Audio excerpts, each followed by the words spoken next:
Well, good evening and welcome to Rangers Radio. Join myself, Oxshire, on the show tonight. It's the one and only AK, the legend that is Southside, and the godlike presence of the Bridgeman. Evening, gentlemen. Good evening, Oxshire. Evening, Bridgeman. Evening, Southside. Good evening, Oxshire. Good evening, the trialist and the legend that is the Bridgeman. Okay, that's a huge good evening to yourselves, Oxshire and your techie team in the background there. And to all the Rangers fans that are listening in to it this evening, good evening and welcome to Rangers Radio. How we doing, Southside? Aye, good mate. Good weekend. And aye, like always, isn't it? Aye, it was nearly really sweet, big, you know. Aye, no, I did. I heard that on the way back down the road. Nearly got a Super 6 up again. Hit the bar, literally hit the bar. Inside of the bar, if I'm being honest. Aye, I think Birmingham scored and then 2 minutes later, Fulham scored, I think. But by all accounts, Fox said Arsenal should have won it at the park on Saturday with the chances they had. Aye, unlucky, big, unlucky. Keep up the good work. How we doing, AK? I'm fine, mate. Aye, good to be back. Good to be back aboard and talking about the Rangers again. So looking forward to a good show tonight. Yeah. Bridge, how's it going, bro? Oh, excellent, pal. Thank you very much. Really good. So looking forward to Wednesday night. I just can't help myself. My stomach's jumping. All the things that happened to us. I've got my track for climbing onto the ceiling and walking on the ceiling if we win, you know. So Why not Richie? Why not Richie? Lionel Richie stuff. My God, it's going to be absolutely tremendous, and Rangers hopefully are going to see themselves through here. And I don't care what the score is. 1-0 will do me fine, absolutely 100%. But I think we saw a big improvement at the weekend there, and those improvements must keep going. Well, Southside, big week for the team, huh? It's a massive week coming up. Just got to make sure we're prepared, ready, and hopefully we get the right results needed. That's what we're all hoping for and expecting. But aye, they're a Wednesday night, massive game. And I think we can see for Saturday there was wee glimpses of nice bits of play, some decent individual performances, I thought, for certain players' walks. It wasn't a complete performance for 90 minutes, but I think there was some performances there you could have said, aye, they had a good game. Aye, there was a spell in the first half, AK, arguably the best we've played domestically all season. Aye, well, for what I've seen of the game there, I thought actually Ross County started pretty well. That it could have been dodgy the first 10 minutes, but once we got a foothold in the game, we certainly took control of it. Good goal with Roof, even better goal with Tavernier, and after that, it looked quite comfortable. But the changes made with Matondo and Seema coming on. Whoa. Going too far ahead. Too slow down. No worries. See The difference, Southside. You see the difference? Aye. He's trying to peak too early. Albert gave that on Friday.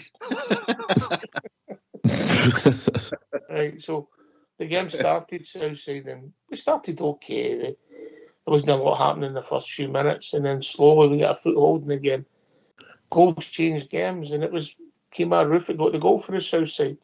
Aye, I think we had a couple of wee chances before it, didn't we? I think we had one for a corner kick.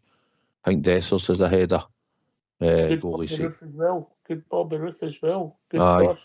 Aye, he picked him out well. And he was unlucky. He headed it down. Maybe try to go across the goalkeeper might have been the better option. But aye, and obviously Kemar Roof, you're talking about him, he gets that striker's goal, that goals like that he does score in the box. But I thought Kemar Roof had no a bad game. He got about the pitch.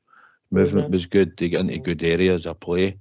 And aye, he was looking all right on Saturday. So, but we'll see how it progresses with him. But aye, he's that type of player, Oxy. I mean, you look at his record that he's got playing for Rangers in the games that he's played. He's a goal scorer. That's what he is. He's probably the most natural goal scorer we might have at the club. because we've not seen the best of Danilo and Dessers yet. But in the box, Keymaruf's a dangerous player. Aye, it was a good cross, Kay, and I thought at first when I seen it that Dessers had missed a bad chance, but when you seen the angle, I think he did try to put it back across and do it at the same time, but the goal made a decent save, and there wasn't a lot of goal for him to aim at. No, he didn't, but he got it on target, and that's his job. But the keeper saved it well, as you said. He just needs one or two of them to go in, and he'll gain confidence off it. But the fact is, he's there on the end of that. He's going to be a physical threat in the box for, to be on the end of Barisic's cross. Augurs well. It was Roof, mate. It was Roof that crossed it. It was Roof that crossed it. Okay. But it was a good opportunity. But we built on that for her. Southside, you better send him one of the notepads you've got. Oh, check your emails, Alex.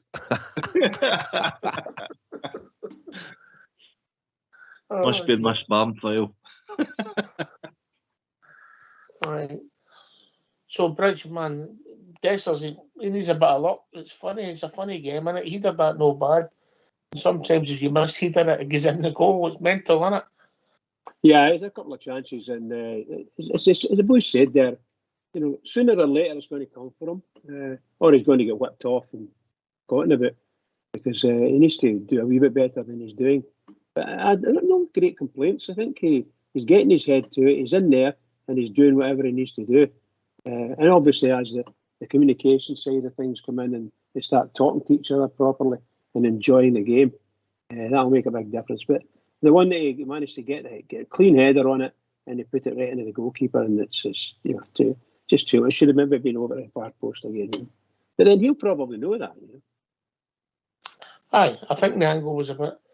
I mean, it was a good chance, but it wasn't an out-and-out sitter, if that makes sense. So I thought also, carry on. I thought our goalkeeper had a very good game. Aye, we'll come on. Yeah. So, but I was just to follow on for Alex Kelly there. Their goalkeeper, I thought, did very well as well. Some super saves, He's a big goalie. Big fella, 6'4" or something like 6'3". I think he might be actually tall on our guy, and that's gone some. But I'm not sure. And he's 6'5". Our goalkeeper. Exactly. So they say. Exactly. So we gets a goal, and then I'll let you describe it. A real captain's goal. He breaks the ball down in the within half and runs right through the full length of the pitch, and then puts it in the top corner.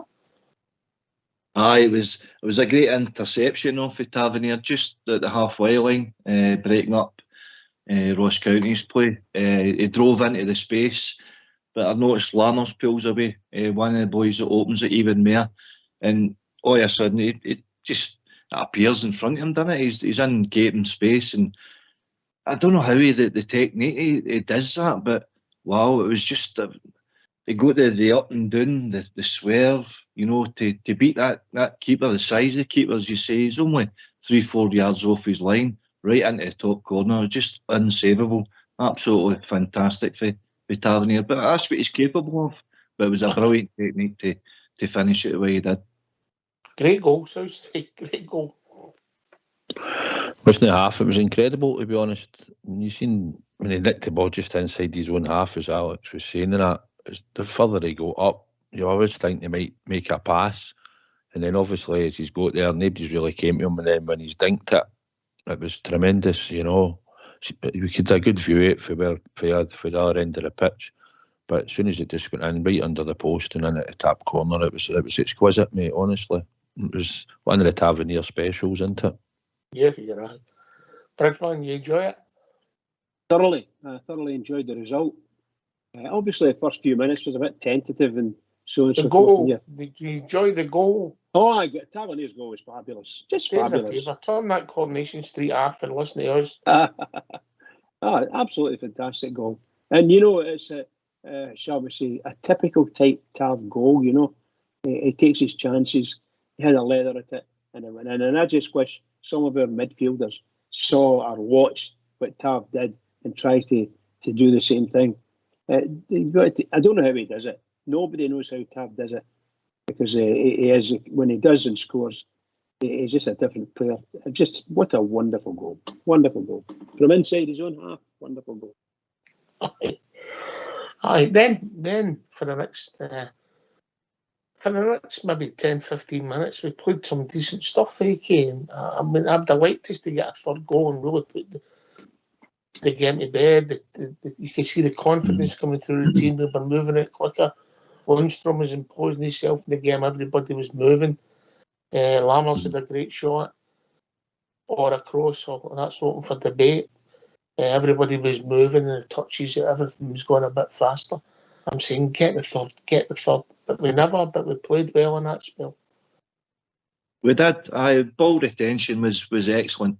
And as you say, we were starting to impose ourselves in the game. I thought Lundstrom actually made some driving runs that you hadn't seen off him. So maybe Beale's encouraging him to do that. We know the defensive side of his game that he offers, the cover for shooter and goals, and if we need it, if we're under the cosh. But if he's got the freedom to do that, to do what he was doing, Raskin can then come into his area of the park to kind of cover his role. But no, it was some good passages of play. But as you said, didn't he unfortunately come to another goal? And then after that, Beale makes his subs, but we'll get there. Right, so I say that I know you're being greedy. You want a third before half time to take the pressure off, make it tough for them. The game becomes easier. We never got it. I'm being greedy, but it's a complaint. Aye, we had chances in the second half when we made some subs in that. I thought Matondo was unlucky. I think he had a good shot for outside the area. And I think there was one when we get played in with Lundstrom. I think he should have squared it to Seema, and it would have probably been a tap in. He tried to go for goal. There was a few chances. You all winding me up. We're not even past half time yet. You have all got the sub. You said second half. No. Oh well, Lammers. Well, obviously Lammers had the only chance in the first half near the end. He was unlucky, like you said, for the edge of the box. I think he tried. Was it a cross or a shot for you? What are you thinking? I think he tried to probably bend it, but cause I don't know if there was. I think we had one player in the box maybe, but I thought he was having a go at goal. For the edge of the box. I thought he was trying to put it into the top corner. He could do with that, getting something like that, couldn't he? Aye, he had a couple of wee passes and stuff. I didn't think he was. I think you noticed other players on the park more than we noticed Sam Lammers on Saturday, if I'm honest. He could really do with that, getting AK, yeah, just the confidence and. Aye, was it last year Sakala was doing it? Was it Annan in the cup, and he unleashed a shot come cross, and you seen the buzz that he got out of that. So if that did go in, then yeah, I think it was Ruth that was the far post. But it looked to me as if he was trying to find Ruth, but see if the keeper doesn't touch it, it's going in. Oh, it's a goal. So it's. But I thought that Lammers and Cantwell, they don't complement each other enough for me. It's Cantwell, I thought it quite a quiet game because Lammers was playing in the space that he likes to occupy, but that's a kind of conundrum that the manager needs to work out, or the players need to work out amongst them as the season goes on. But they'll develop their relationships and understanding as the season goes. We'll come to Todd in a minute. So we get to half time. We started the second half, and I'm saying, Southside, get the third, make this easy, get the substitutions on. We stopped playing as well as we were in the first half of the second half, and they had a couple of chances. I mean, Big White should have scored, if I'm being honest, and we gave the ball away cheaply. On the right hand side, yeah. I think it was Tav. I think he got caught in possession. I think a couple of players were too close, and he was undecided what to do, and he lost it. And the big man had a right good chance. He'd left Suter in the box as well, and it was a good header. But thankfully for us, it just went by the post. And it took us maybe 5-10 minutes to get a grip of the game, I think. But you can't really afford to give chances like that. It was a good chance for them. But apart from that, I thought it was just about us getting back on the game and playing the passes. I think Raskin, some of his passing again Saturday, getting the ball away cheaply. It's a criticism I've got of his game. I think he's a good player. He reads the game. He wins the ball well. He's just his decision making. But I think now, as he gains more experience, maybe another 10 to 20 games, mate, I can see that improving, mate. Yeah. You know what he wants to do. He wants to get the ball and get it passed forward and that. And see, sometimes when in a couple of wee spells in the second half, we had a couple of nice wee passes, and then we tried to play that final ball, and it just got cut out, or it was just that wee bit too short. And if they had have got it through, then it was nice patterns of play in the second half, Ox, just in wee spells. It just wasn't consistent enough. You know, we weren't really creating that many chances to put their keeper under pressure a wee bit later on in the game. No. Then we brought the substitutes on, and they gave us a bit more energy, yeah. Well, that's what Matondo and Seema's going to do for us, isn't it? And obviously Danilo as well. It's just that I don't know what it must be, because he seems to be using it more and more. He recognises that the team against us is tiring a wee bit at the back, and bringing on the fresh legs, fresh approach, encourages the pace to go forward. And geez, Matondo had a brilliant strike, good save. His south side there, he could have laid one on the plate for Seema. You know, he brings energy, he brings craft, something that kind of lacks in the first 11. The likes of Lammers and Dessers, we don't really have that off of them, so it's a different threat that the opposition need to combat. But as you say, listen, you go up there 2-0, 3 points, that's what it was all about. But it'd have been nice to score 3 and 4 and make it more comfortable, but we got the main thing, the 3 points. For me, Matondo was trying to shoot, and it was maybe a wrong decision, Bridgman, you know, but I don't blame him for shooting in that position. No, you'd think if he's going to have a shot, it's going to go in the target, you know. I just didn't know whether he meant to try and get a cross, and the cross was maybe too near the target for the back post, you know. I thought he was very unlucky, the boy. He made some good passes in, and he had that good shot. I thought it was a smashing shot. And he's just unlucky, you know. Sometimes he's unlucky, and sometimes he goes straight in. And unfortunately for us, those chances didn't go in, which added to the sort of last 10 minutes usual stampede by opposition people against us, get their biggest players off the bench and get them up the front there and see if they can cause damage. And that's what they wanted to do, in my opinion. I thought we did very well. All the players had some commitment in there. Even when the guys came on, they gave something to the game. So I've got no complaints. Compare that to the Kilmarnock game, it's completely different. Completely. Aye, you can see improvement. The movement and a bit of pace up front, Southside, no, the last quarter of the game, it's a valuable weapon, but you've got to get that third goal to make the game easy for you, mate. Aye, that's what we were looking to do, and I think that's how we brought him on, and we managed to get him into space, and we managed to get him isolated with the one defender. It was just a pity that he either didn't square the ball into Seema or that, but you need the pace, and Seema gave us pace as well, and he gave us a presence a bit through the middle as well at times. And if you've got that pace in the games, when the game's opened a wee bit, then you're hopefully going to hurt teams with it.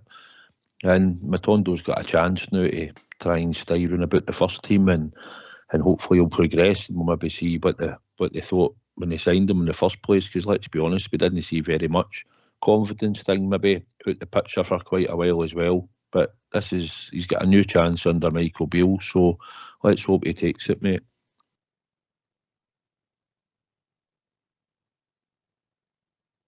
What surprised me, AK, is that shot I've seen, all right, none of them went in, but I've never seen any of that last season. He's a fair dig in him. He sure has, aye. Great save again for the keeper. But aye, we're starting to see things that we didn't recognise in him last year. As I say, the confidence factor, I think, is a big thing, because he was clearly out the picture for whatever reason we don't know. This year he's got a fresh approach, and he's grabbing his opportunity. I really think he's pushing for a start, but that's up to the manager. He maybe want to tinker with his front line too much. But when he's bringing that sort of threat onto the park, I think you're due to reward the guy with a starting jersey and see how he goes for there. I mean, for long enough we kept saying with Sakala and that, he's just an impact player and what have you. But we've seen once what he could offer the team, the confidence that he grew out of that, and he reflected in it with the goals and the assists that he brought to the table too. It brings a different quandary for the manager to consider in the future, which is obviously a good thing going forward as his games come thick and fast. Aye, well, a couple of big games. I think he'll take part in them. I don't know if he'll start them, but I think he'll take part in them. So we get the 3 points, Bridgeman, and we go down the road happy. Happy that it's an away game ticked off. Clean sheet. Big Butland, another commanding performance. He never had particularly he put one over the bar. It was good for a big kick. But apart from that, he just organised his defence well, didn't he? Yeah, I think he's been a smashing buy for us, when I say buy, I mean acquisition, I think he's been done very, very well for us. And let's hope it continues. And I'm sure, positive sure, he's really enjoying himself playing for the Rangers. He can't complain about no activity, because it's sometimes our defence, you're always going to get activity for the goalkeeper. But most things that went anywhere near him, he handled it no problem at all. I think he's a smashing goalkeeper. Okay, we'll put the threes on the spot. Get your man in a match. AK. I'm going to say Lundstrom. I thought Lundstrom was outstanding. Okay. Southside. Borna. We disagree with that. Bridgeman. Actually, I think that big boy Suter again. I thought he did a fantastic game for us. I really did. I don't think Big John put a lot wrong. Okay. I'm gonna disagree with 2 out of the 3. Right. I thought the midfield AK, if I'm being honest, they played well in that part of the second half. In the first half, the second half of the first half. But they died out the game in the second half, apart from obviously one good ball for Lundstrom to Matondo, yeah. But it's good that we all get different players and different thoughts, and that's a positive south side.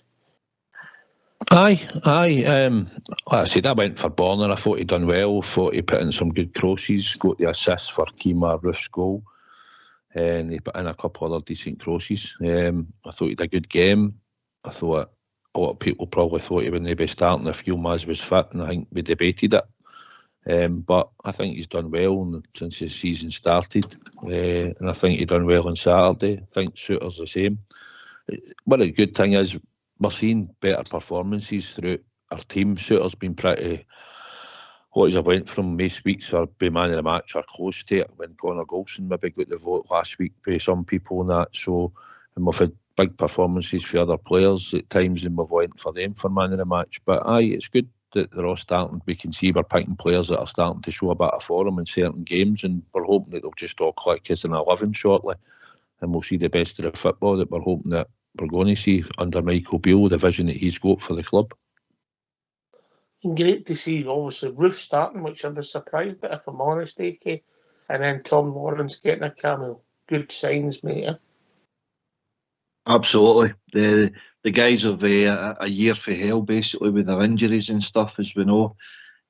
So they're seeing the light at the end of the tunnel, and the fact they're actually getting game time in the first team again, they'll feel good about themselves, because all that work that they've had to do in the gym and everything to get themselves out there in the first place is obviously come to fruition.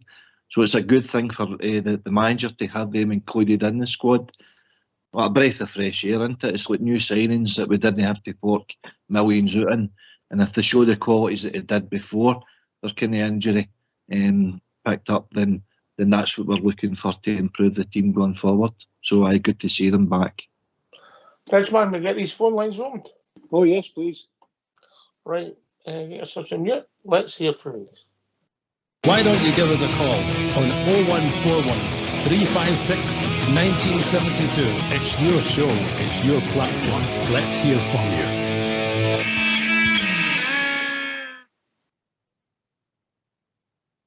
Yes. Aye. What would you say? Workmanlike, professional performance? Job done? How do you describe it, AK? Competent, I would say. Competent, yeah, I'll accept that. That's a good one. Yeah, so said that. Yeah, that's fine. That's a decent description. Aye, but we're good in spells of the game. It wasn't just a complete performance. So, but you can see signs of improvement again. You can see the team knitting together. So you can see progression. And then when you're getting the 3 points as easy as that on Saturday, then it makes it more satisfying. For you, Bridge, would you say it's a B minus?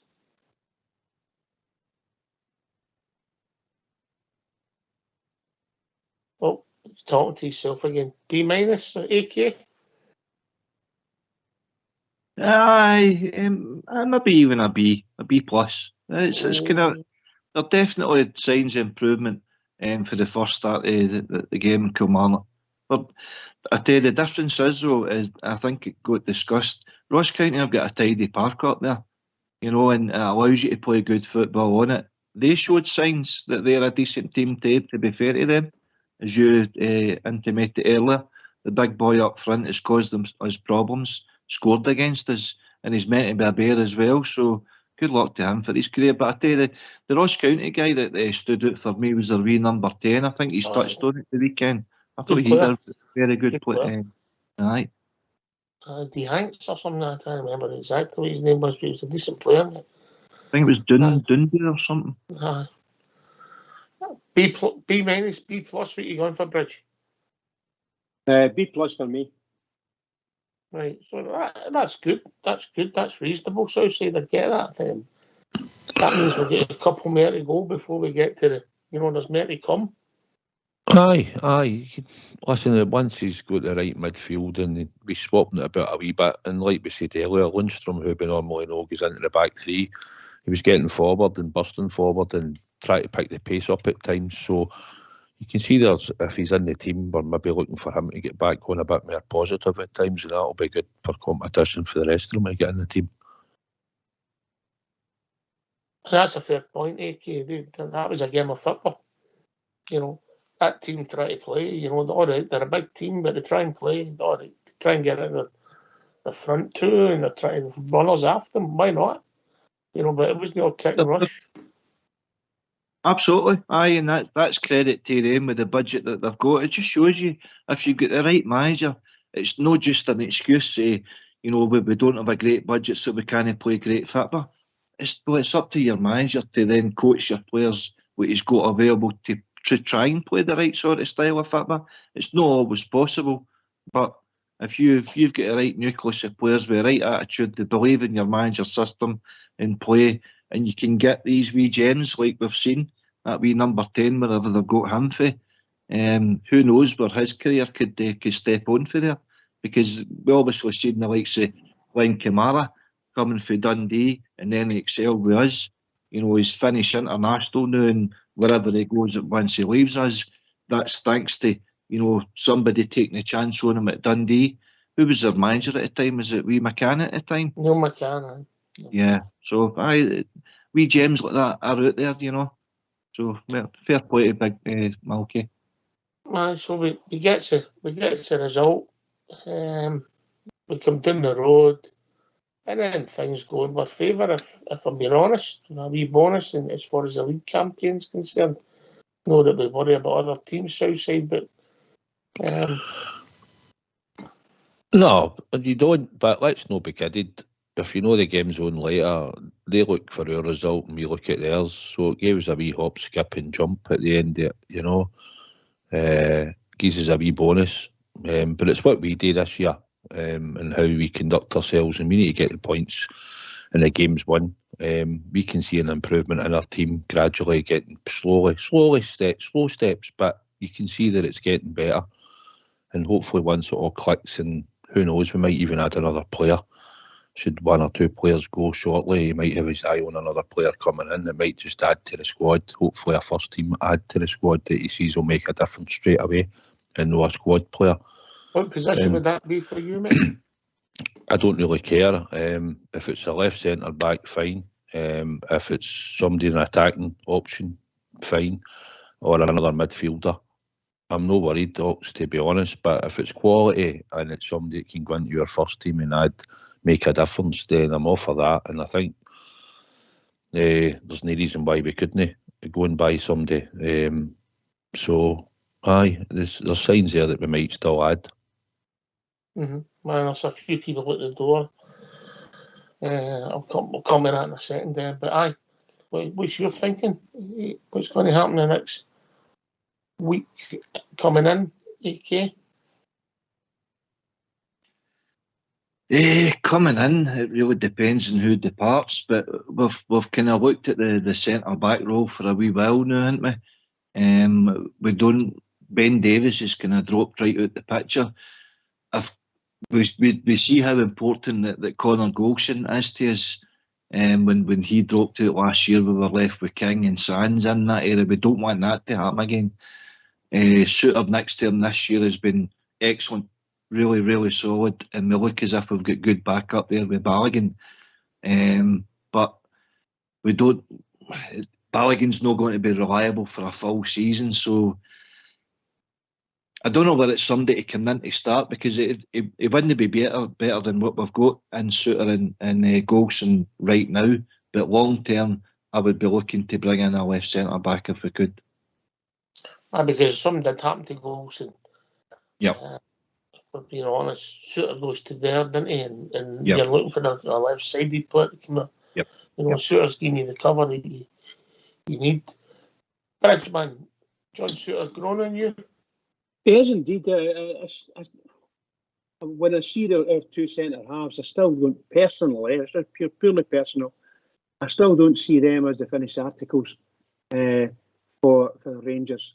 I think Rangers really need to have a, shall we say it, the guys are quite strong, but for me, I'm looking for somebody bigger, taller, and that's all I'm looking for. I'm looking for tall people to be in our defence and attack the ball. People that will attack the ball, no matter where it is, attack the ball and don't be scared of it. Because sometimes it looks as if our centre halves are ducking, or it looks like they're ducking, or they're not in the right position or something.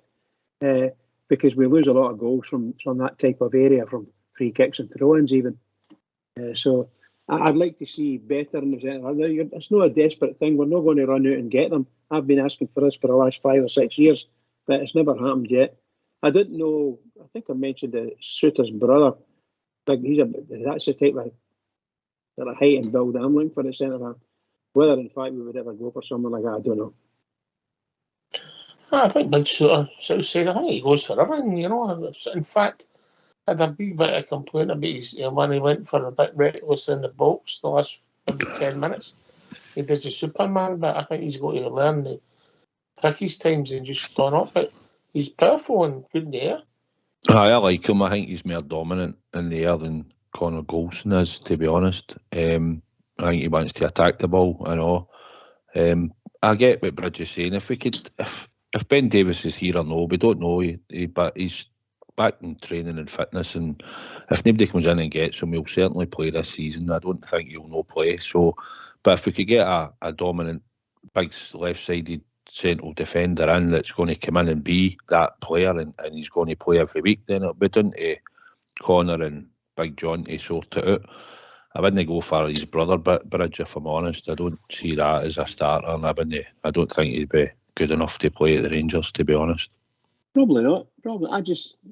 That's the type of person I'm meaning, someone who's, I don't know what's he is, 6'7". I'm looking for 6'6", 6'7". You look down in the Premiership in England, there's some big fellas in there doing that type of job. We've not got them anyway.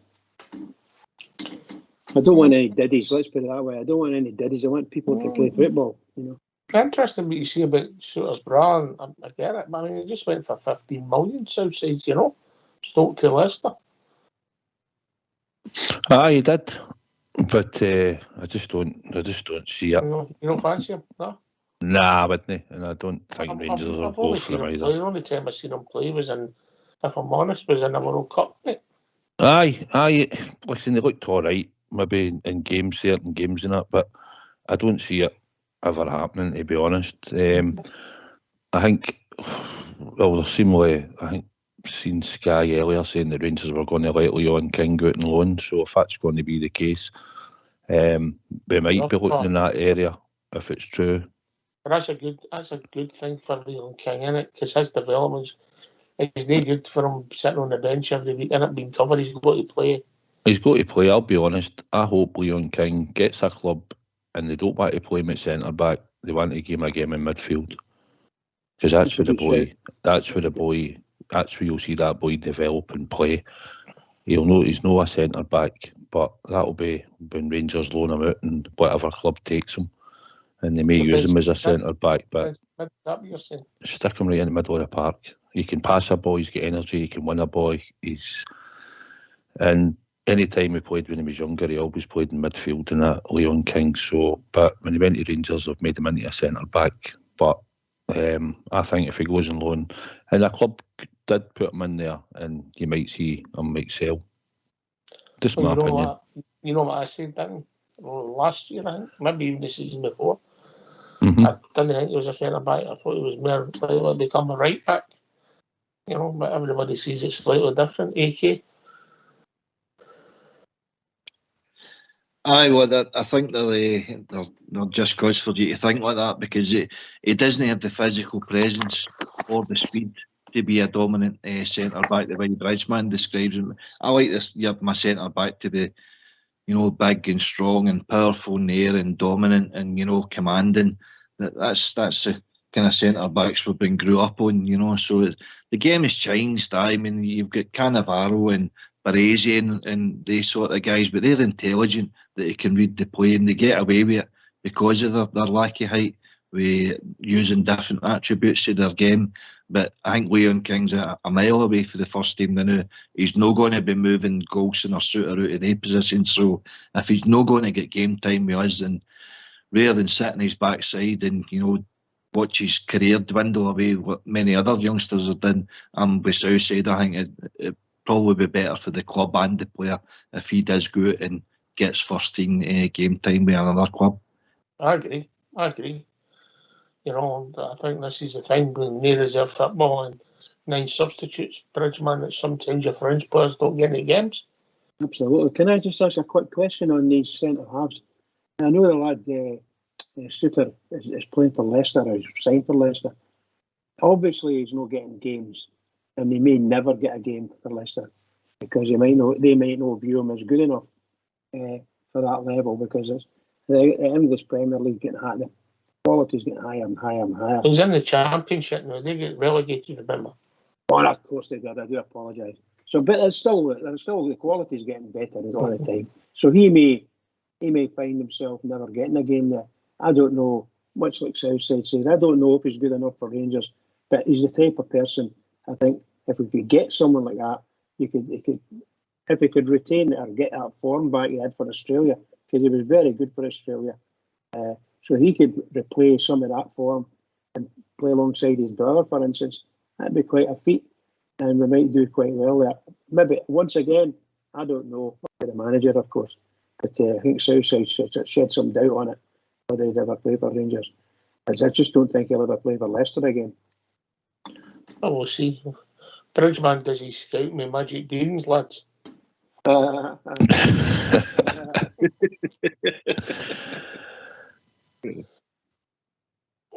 We'll see again. If Leon King goes out, we'll only get Balogun and Davis, and then if one's suspended, we're running a couple of injuries, we're doing to the bare bones again. But it's difficult to bring in a squad player, isn't it? It's always difficult when you're saying that somebody's not a starter. So, it's... and if you bring somebody in, it's better than they two. Wow, fair play. That would improve our team, Southside. Aye, listen, I've just got a text sent in. Somebody says Beale was questioned on it. Rangers have said they're not interested in Harry Suter, so that might put that to bed, because he's just sent me it.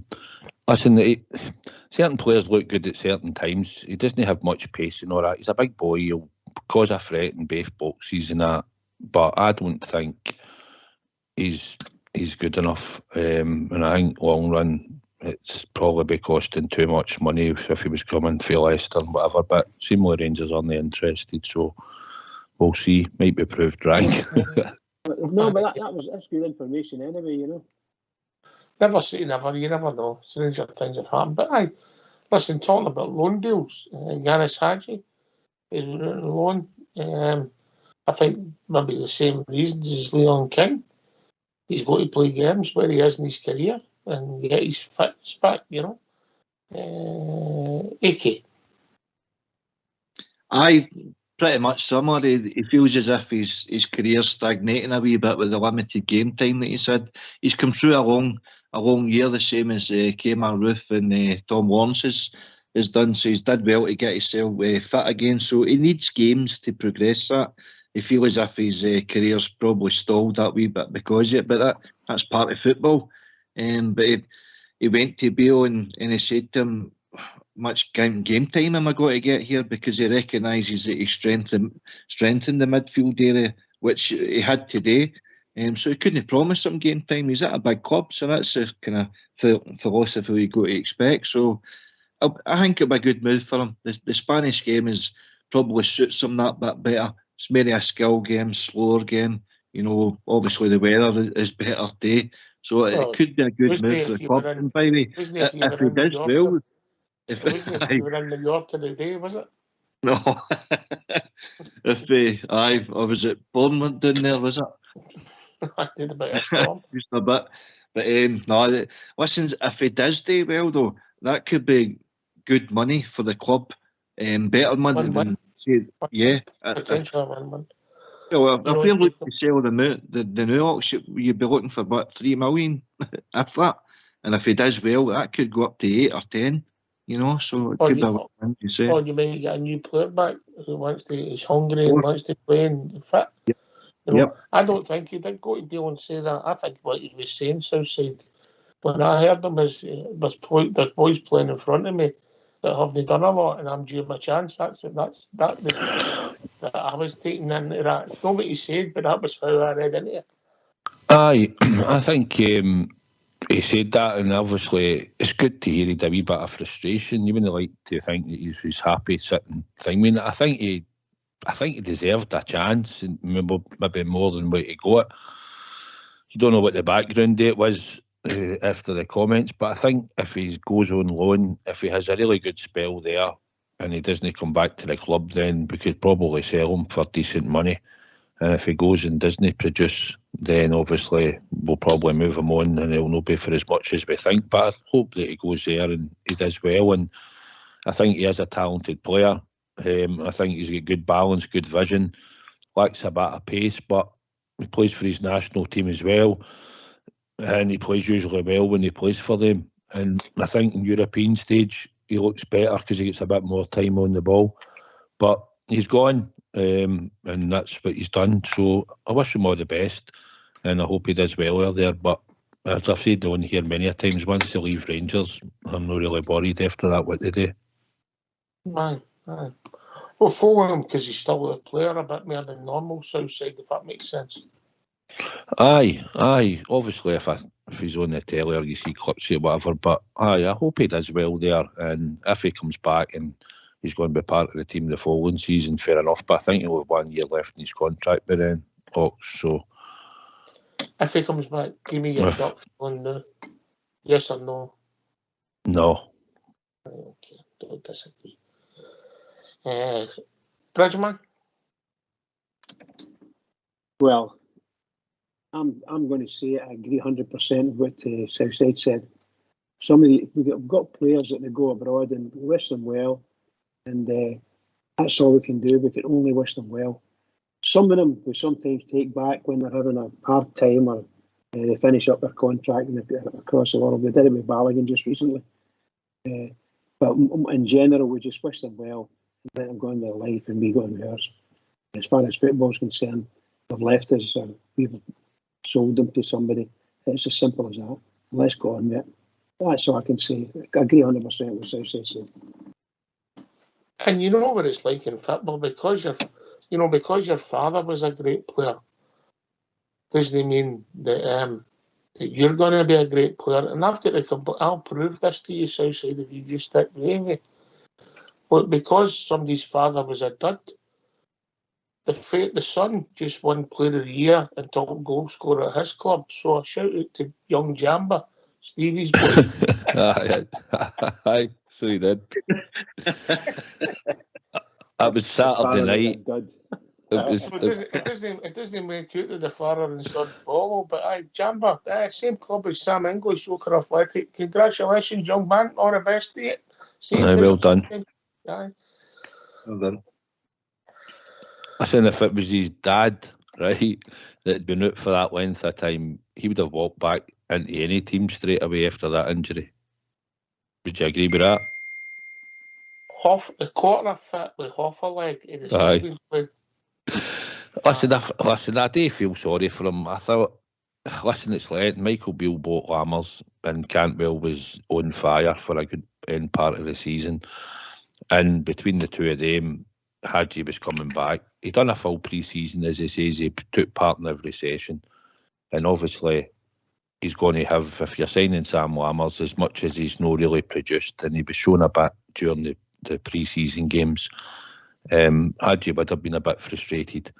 So, I think this will lead to another move from at the end of next season. But I enjoyed him while he was here. I've seen him at the club. If he comes back and has a future, it'd be good. I'll welcome him back. But I think this is probably the end for him, to be honest, at Rangers. On the past, I've put my thoughts on Hadji. I've said what I thought when he played in the game. What I will say, I genuinely believe if he hadn't had that injury, he'd have got us enough points to help us get out of the line in that league that season. Because he did create assists and he would score the odd goal.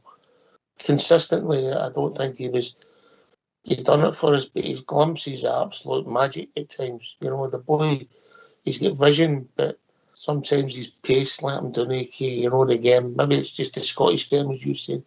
Didn't suit him, mate. Aye. Well, listen, you look back to his goal contribution for the year that we did win the league.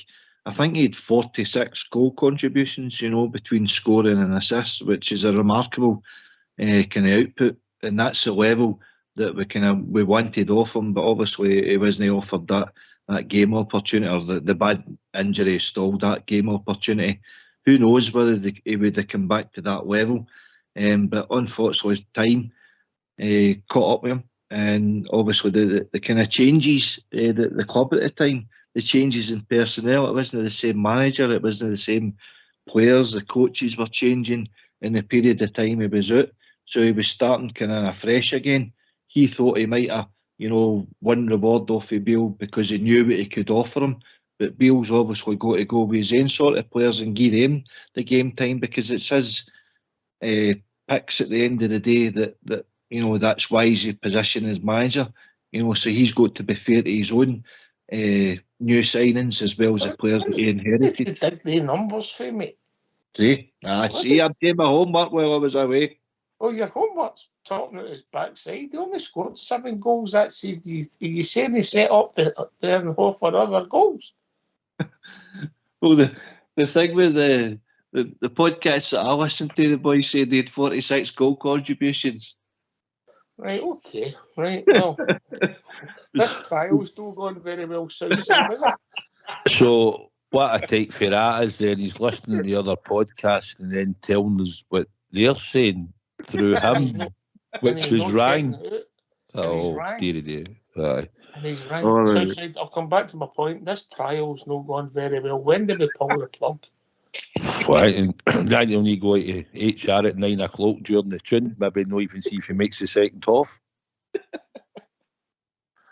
It's the equivalent of subbing a sub in it.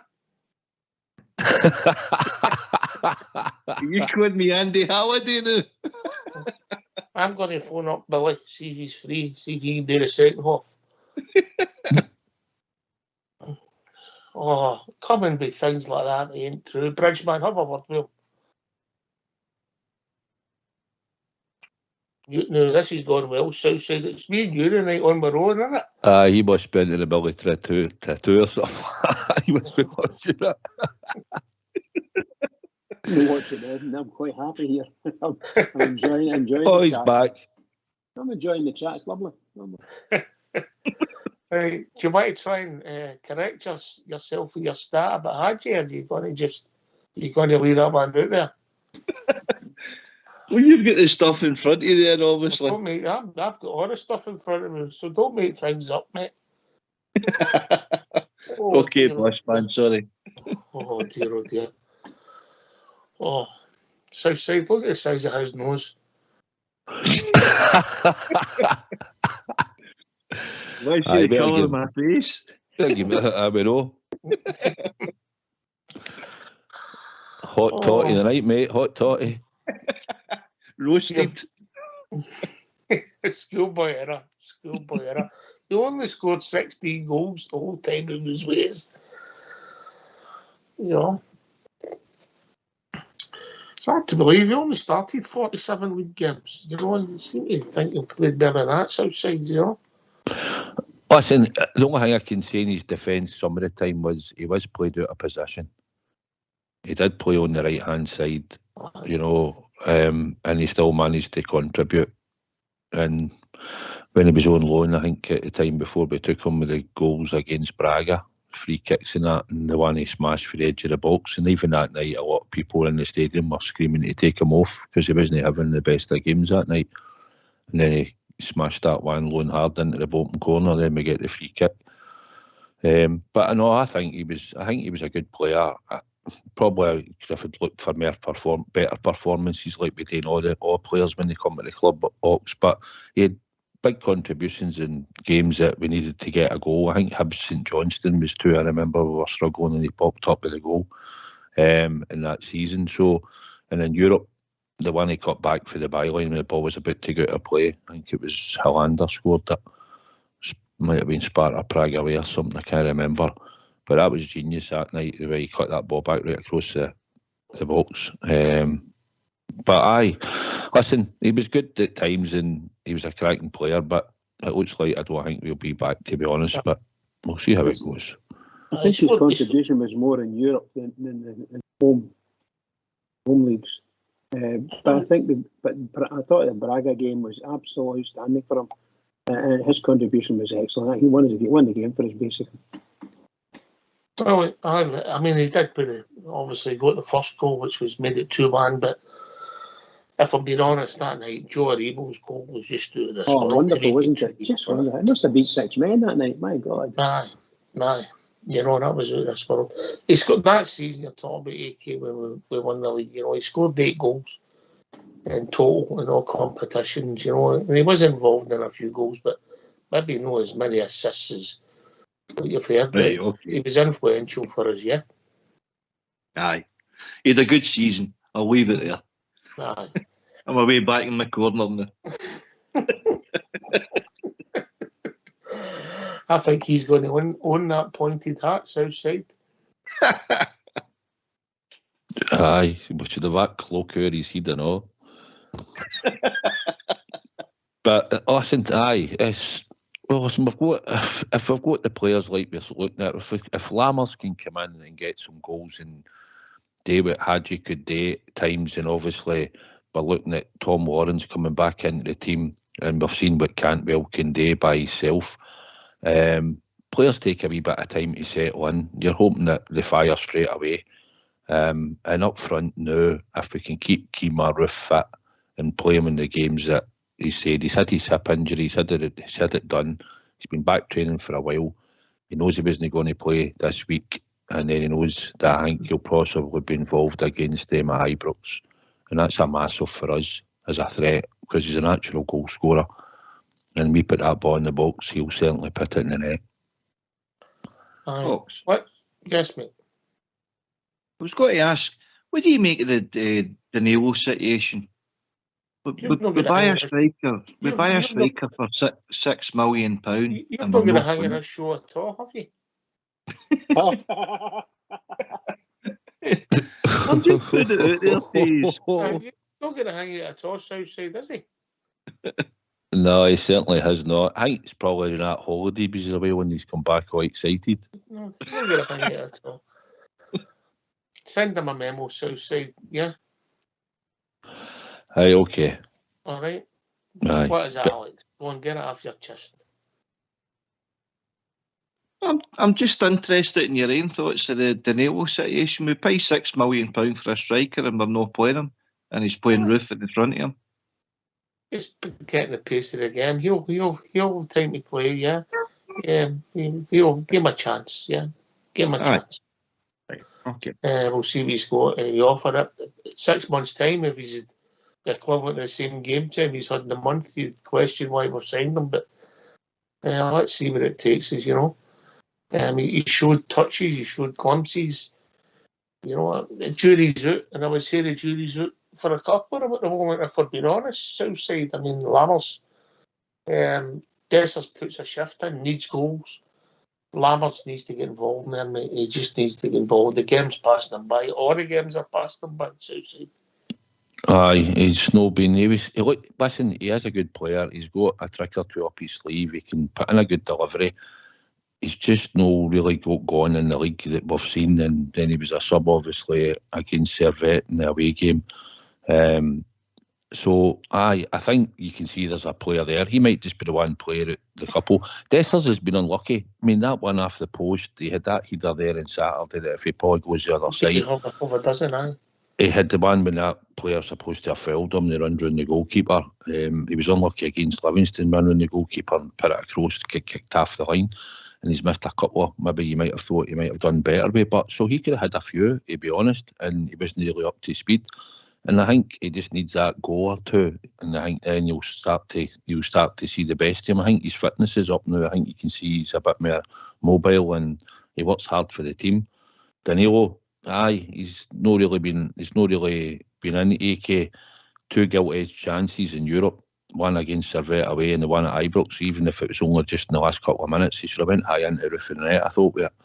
But I think he will come good. You can see when he's on the park, he will work hard for the team.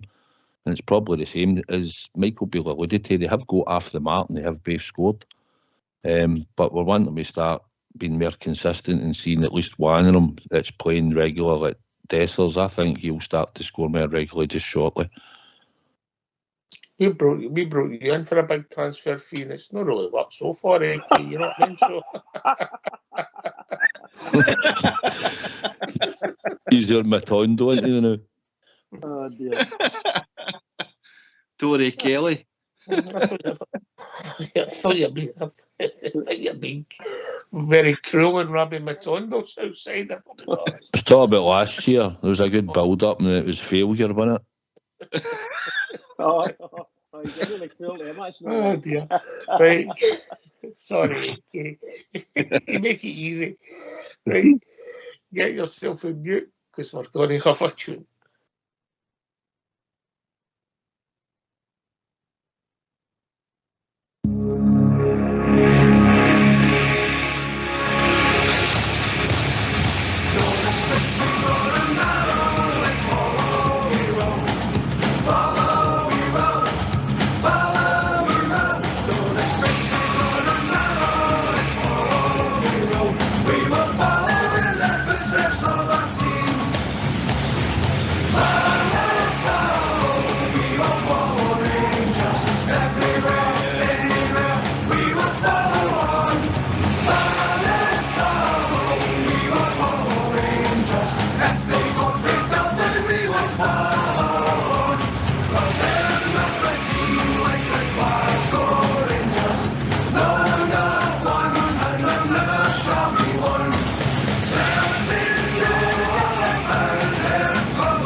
why don't you give us a call on 0141 356 1972. It's your show, it's your platform. Let's hear from you.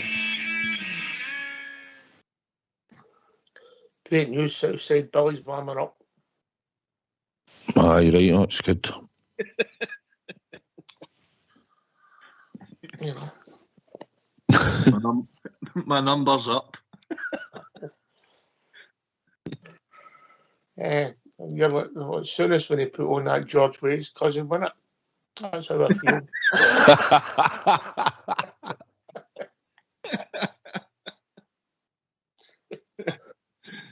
Good.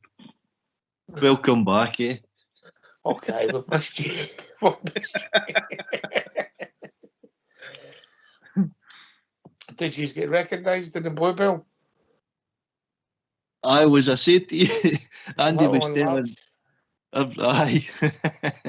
Everybody was Andy was keen to tell everybody about Rangers Radio, and he put the Rangers Radio flag up next to the Lanzarote supporters club one. So I was good, gave my badge and all that day. So I was well reciprocated. But Andy was offering him autograph, but they still gave him his bill. When Andy was putting the flag up, that's on top of the sandcastle, Southside, just so you know. I'll still get visions of me that night when he had the wee blue hat on. That's how I remember him. What a man. Oh, What a man. man. Good. It was a good laugh, good character. Nice family he's got too. His wife's done well, isn't she? I wouldn't go that far. Imagine marrying your carer. He'll kill us when he sees us. Aye, come on in. One of the hats has got a steel rim in it. I'm positive. Right, okay, back to this week. Southside, it's a big week. They don't come much bigger. It's not going to define my season, you know. But if we could just get these results to carry momentum building, you know. Well, it's usually what you get to go for when you come to the club. And I think players like Dessers, Danilo, Cantwell, Raskin, Lammers and that, and the rest of them that we've signed, this is where they want to go to, the Champions League. They've experienced the tasty at Ibrox last week, and then obviously you've got a massive game against them, our rivals across the city, on the Sunday. So it's two massive games this week, and it's what the players sign up for when they come to the club box. We get these big games and they come thick and fast, and it's something that they should all be looking forward to. And hopefully we'll get the right results this week, and I'll just make it a majestic 7 days for us. Aye, I think Wednesday's the harder of the two tasks. The other one takes care of itself, and you can't really predict Bridge, but the two massive games for the club, for the board of directors, for the support, and for the players as well, you know. Yeah, absolutely. Both games are humongous, and obviously historically, the game at the weekend for most Rangers fans will be even bigger than anything, you know. And most games against them is even bigger than. But the truth of the matter is, for me, I can't wait till Wednesday. And I hope like hell that we can get a goal and just steal it off them, because you know I just want my team to do well and get into into the last 16 thing. You know, I just want to see it happening. I love it. That'll do me. Beating them is everything, isn't it? When every Rangers fan knows they're the ones we want to beat. We definitely want to beat them. That's for sure. But big first games. Oh, jeez.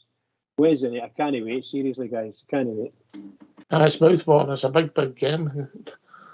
This is the fourth time I've played them in Southside, but bizarre as these statistics are. We've won the last 3 in Eindhoven. Remarkable, isn't it? Aye, it isn't half. I think the first time we beat them in 78, they hadn't been beat there for quite a while. When we done it that time. So aye, but we've got everything in our favour. And sometimes it sticks like that.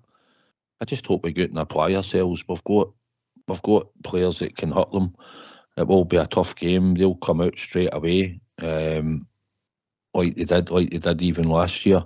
But we're looking to capitalise on errors or get a turnover in the midfield and try and get the balls to the players that will hurt them. And hopefully on the night that's what will happen. And we'll all be waiting for the draw on the Friday. But Slettenhawks, it's going to be a massive game, a hard game, and that place will certainly be rocking on Wednesday night for their supporters as well. But there's a lot to say after the first game. A lot of their players, and I think they're thinking it will probably be easier this time. They fancy themselves at home, and rightly so. They should think they can win at home. But Everton, every time we've been there, it's been in our favour. So let's hope Wednesday night it'll be just another one. Yeah, hope you're right. There's some stat that AK in it. Have you checked it out to see if it's true, or you listened to our podcast to see if it's right? No, it's quite a stat, as you say, considering the quality of opposition that they are. I think they were actually shocked at Ibrox. I really do, because listen, they did have the majority of the ball. They're not denying that. Possession stats and all that were in their favour, but the quality of our 2 goals that were scored against them, I think they were actually shocked, and they were actually hanging on at the end of the game, if the truth be told too. So I think they were shocked at the fact that they've improved their team so much, and they probably seen the likes of Morelos and Hadji and that leaving our team think we've got to be weaker. So I think that the players that we've got in there maybe never done their homework enough on them. I think we actually shocked them. So I think they know they're going to be in a game, and it's up to our players to grasp the kind of the atmosphere and everything on the night and impose ourselves onto them, because we've proved that we can. I mean, Butland was fantastic. Suter, Golson, Solids. See if we can solidify the foundations of our defence, and then keep ourselves into the game with the midfield and impose that threat and attack. This could be a right good game in Wednesday. I'm looking forward to it. It was a great game at Ibrox as well. In a game like this, Bridgeman, you expect that if you're going to come through, your centre-half and your goalkeeper have got to play well, usually. Doesn't always work out like that, but usually. No, I think you're right, 100% now. Look, the way we played against them, a bit of that was, we gave them the territory, and we played for it to play on the break. Sometimes they overpowered us anyway, But seriously, they were wonderfully skillful boys. They were hitting sometimes 30, 40-yard passes, cross-field, diagonal passes, and they're finding their man. And their men could pull the ball in with great control. So that's fantastic. I noticed with some of our players, the first touch is at wrapped or shin or something, and then the second one's a tackle, and we need to be able to control the ball a wee bit better and things like that, because it's seriously high European class. So I think Rangers are going to do very, very well if we can play them at a type of game that we played the other night, because that's probably what it's going to be like. It's a case of Platey hitting the break. And we can't do anything other than that, in my honest opinion. I don't see us going out there and pummeling them, because they're too big a team for that. We could maybe press them a bit better in the midfield, if we could. And then that'll ease the pressure on everybody if we could do that, win the ball a couple of times. It's up to our boys to show what they can do. Now, I'm so excited about it all. I just want to see my team. I want to watch them playing and play well. That's what I want. Yeah, people will say, Southside, these games are won and lost in the midfield. So what you thinking? What you thinking in the shape? What you thinking these personnel? Well, that's going to be the crucial thing. We want to get, they'll probably start quick, right? You'd imagine that they'll come out the traps, and for the first 5-10 minutes, they'll want to try and get, maybe you go to sometimes weather the storm slightly. If you're set up properly, it's fine. But we need to go on the ball and make some passing. We can't just begin the ball away like we did on last week against them. So I think you'll have Raskin. I don't know if he'll play Cifuentes this time. I'm not sure. He might put John Lundstrom in with Raskin. I don't know. I've not really thought about it, to be honest, yet. But I just think we need to be solid and compact. They will dominate the ball if you really let them dominate the ball, Bridge, but we've got to try and at least come up the park a bit. You don't want to be camped in at 18-yard bolts and it's attack after attack. We got away with a few cross balls across our area and one or two things, and the last thing we need to do is go there early and lose a goal. So we've got to try and combat them, and I'd like to hope that we tuck them first and we get the first goal like we did last year when Big Kolach stuck it in and Tillman robbed them. And that would probably prey on them, because at the end of the day, they're a good team, but they know we don't get beat there so far, and I don't care that there's a different manager and a different set of players. They've got players that was there last year, and they'll have a fear that they will get beat this time, because all the expectations on them and their media think that they're going to do it as well. But I hope on the night we just keep the record going, and we just, as long as we stay solid and compact, mate, Box, that's what I'm looking for to start with. Then we can just get a foothold in the game, hopefully at some point, and we'll cause some damage. Mm-hmm. Mm-hmm. All right, come and join us. Give your thoughts. Give your thoughts on Saturday's game. Give your thoughts in the transfer market. Give your thoughts on Wednesday's game. Anything Rangers in 0141 356 1972. Phone in. We'll get the number and we will come back to you. We'll speak to you and then come back to you, bring you on to the show, and you can talk about all things Rangers. It's quite easy, isn't it? I come in for a roast and take the heat off of me for a wee bit. Oh, but I tell you, see, looking back on the PSV game, and there's a wee bit similar with the Sima goal. See the high press that we did on them with their defence. That's obviously their weakness in their team. If we're brave enough to do that, Ox, I think we can get some justice out at some. It's everybody's. This modern football, this trend. Arsenal gave away a goal on Saturday, Southside, doing the same thing, messing about with the back. Mm-hmm. It's suicidal football at times. 100%. I don't think we've looked good many times trying to walk the ball out for the back. And there's many times last week against them we just punted the ball long and then we couldn't hold up. We couldn't hold it up because when Dessers went to challenge it, or it was just punted up the park to nobody at times, you're just getting the ball back, but then you've got to go and win it. It's just that team, because they can play good football and they can pass the ball well, they'll make you run. The last thing we want is our team running for a good 30 minutes chasing shadows and chasing the ball. We need to try and get on the ball. As Alex said, they look as if they're a bit weak at the back, and if they want to take the gamble, if the press is done right. But it'll depend on Michael Beale's instructions, because he didn't send many of them up forward last week. But it's a one-half game. And listen, we've just got to go out and try and get the first goal. And that's what I'm hoping that we do. We strike early at some point and get that first goal. And then we'll see how they react. But we've got players that could come on, like if Matondo doesn't start, or Sima, that could come on and hurt them. But I'd like to think we'll put one pacey player up the Parcox so that we've got an out ball. Who would that be for you?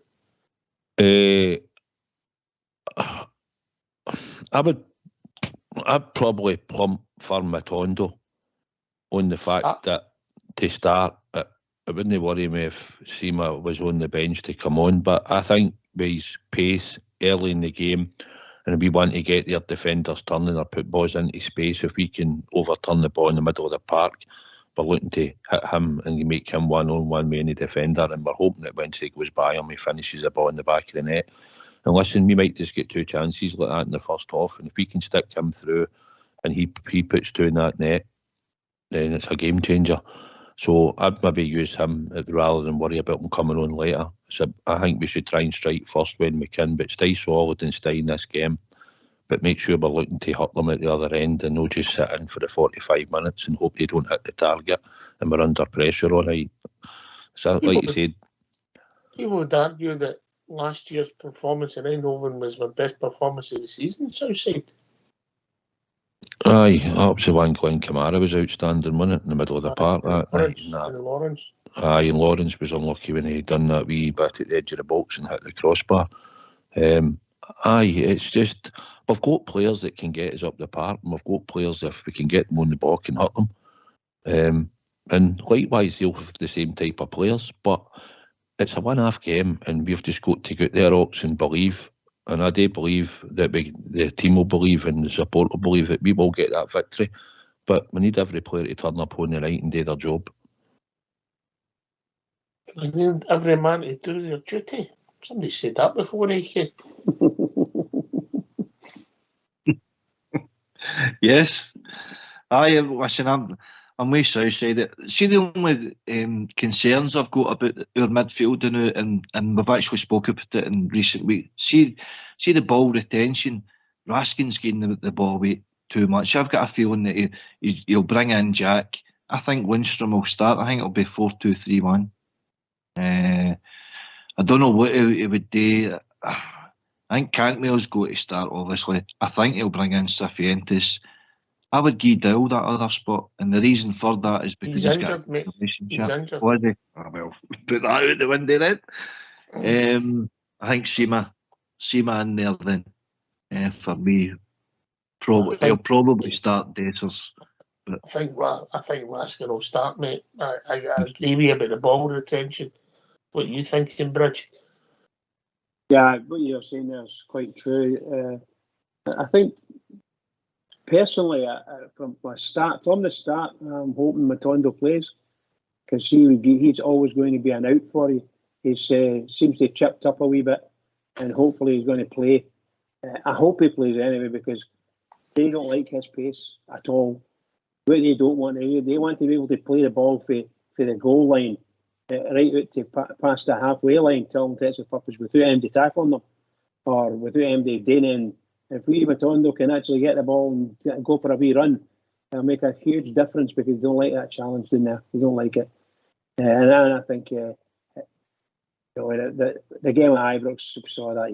The boys got it. It's got it to challenge people. So I'm hoping that he gets his wee game. He might not be ready. I don't know. The manager will know better than me. But to me, it excites you. There's a chance. A couple of times he gets through and he makes an arse at it somewhere. But we just want him to get it right, That's all. You're on a runner for him. It's quite interesting. Didn't think at the start of the season we were putting up an argument for Robbie Matondo starting. Let's be honest, Southside. That's true. Listen, no, and if he'd been out the door a few weeks back or that, probably none of us would be sitting here saying, well, he never really cut the mustard, did he? But listen, a year down the line, he's probably had a wee bit of confidence. Managers had him in the team. He's showed a bit of promise. He gets that goal last week, probably gives him a massive boost. And then he comes on again at the weekend there, and he's been a wee bit influential. He was unlucky not to get a goal. So you can see that he's in a bit of form. He's got the pace that hurts teams. So listen, if he's in form and out, and he's shown promise and he's causing teams problems, then there's no reason why he couldn't start. Seema might start for his physicality up front if you're trying to knock the ball up to hold it and hope that he can bring Dessers in or whatever. But either or, I'd like to think that we're going to strike first, and if he's the type of guy that we can put into a dangerous position and he can finish, then I'm all for putting him in the team. Like I said, he's like a new player, and he's been gave a chance, and hopefully he'll kick on, and we might see a bit of talent there that they believed in when we signed him. It's all about confidence when you're trying to get back in the team and you've been out the picture for so long. But he's got something that a lot of the players up front don't have, and that's the pace to get in behind. So hopefully he does the damage on Wednesday night. I hope so. I think he'll definitely have a part to play, which I didn't think that was going to be at the start of the season, AK. But it just shows you how things change quite quickly, yeah? yeah, it does. See the fact that Kent's not in the team anymore, because that was the position that Matondo favoured. That's obviously went in his favour. All right, he's still not starting now, but I think Bale's more utilising them tactically because of his pace and because of the goal threat that he brings to the team. What I was going to say as well, you probably noticed it. See, when we're defending a corner, why are we not leaving the likes of Matondo in the halfway line? Because his pace is obviously a threat. Plus, it attracts defenders to come up the park as well if we don't have anybody an out ball from the break. You know what I mean? I agree. Persman? Yeah, these are things that when you're away from home anyway, it's absolutely, it's really necessary that you think the box, think what you're going to do, and you're going to just let them run up there to get into your box. No, you put somebody up there and they're going to have to guard it. They're going to have two men there. So that takes away possibly the centre halves from a corner kick or things like that. You know, it's just when the guy, it was Alex who said it, just don't think about it. You know, you make sure they're going to have to guard you, and that's one of the wee things about the game. To keep their centre halves, they have to keep their centre halves in their position. Otherwise, you could easily lose a goal. Easily, that wee boy Matondo can fly past them dead easy. I would leave him up with Pat Southside. I think we've sort of said that before, not just him, other players in the past. I think it makes more sense now when Jack Butland's starting to command his area and come out and catch the ball. Then I think obviously then he can get the ball punted up the park, and if you've got somebody like Matondo up there that can get in, run into free space wherever the ball's going to land, it's a threat. He's not really going to do much in their own box, is he, for the height of him? So I don't know why. Seamer could be the same. He's got pace. You could easily put him up the park as well at times. I know he'll probably go and defend the front post, but the other bugbear for me was we lost that goal on the Wednesday night and we had nobody on that back post. If Matondo was there, you could have said, well, you go on the post or whatever, but I would rather be stick a player up the park, even in the league games bridge, even at Ibrox. Matondo's on the park or Seamer, and we're defending a corner kick. There's no reason why we can't put any of the two players up the park. Absolutely. Both of them are very quick, you know. Seamer's got a bit of pace on them as well, so they should give them a wee bit of fright. If they daft enough to put two big centre halves inside the box, and then the ball breaks, you know, as long as we boot the ball out far enough, you know, then get like one's got a chance at it, you know. That's what I say anyway. I'm game for that. Okay. I just think it offers something different offensively. As Southside says here, Butland's actually coming and you know, collecting the ball out there, something that McGregor didn't do. So if we're using that as a positive, you know, quick way to start our attacks, and he's looking up the park and there's nobody there, it's just going to slow the game down and then allow the opposition to get back into their position. So I think either day one and another, if you're bringing everybody back, you must have at least one person on the post. But for me, I would rather the one up the top to occupy two of the defenders. Okay, so we're going to have a poll tonight. Simple tonight. Simple. Would you start Raskin? Yes or no? There you go, EK. EK. That one for me then, is it? Would you start Raskin? Yes or no? I agree with you about a ball retention, but I think he's a certainty to start. Right, we'll see what the punters think. But it's going to be interesting who's in there in the midfield. Do you think there's any chance we could play a 4-5-1 and then bring the pace on Southside? I'd like him to play a 4-5-1. I've said it here many a time, but no, he won't. I just hope whoever he puts in the team, he gets the balance right and they do the job. They'll have to shift out and do the work, because we'll certainly give up bits of the wings. So just Cifuentes done all right, but he's really tired, and I don't think he's played at that level, Champions League level, you know, the pace and that. And he has been playing pretty regular, so his fitness was up, but he's certainly tired. He might play him because he might be looking for a shift off him and maybe he'll be fresher, but it's just about competing at that level, and trying to take the pace out of the game at times. I think we'll try and slow the game down when we can at certain parts for the wins and that. I think we'll slow it down, but we've got to try and keep the ball. We've got to make passes. We've got to try and take the sting out of the game for a bit of time.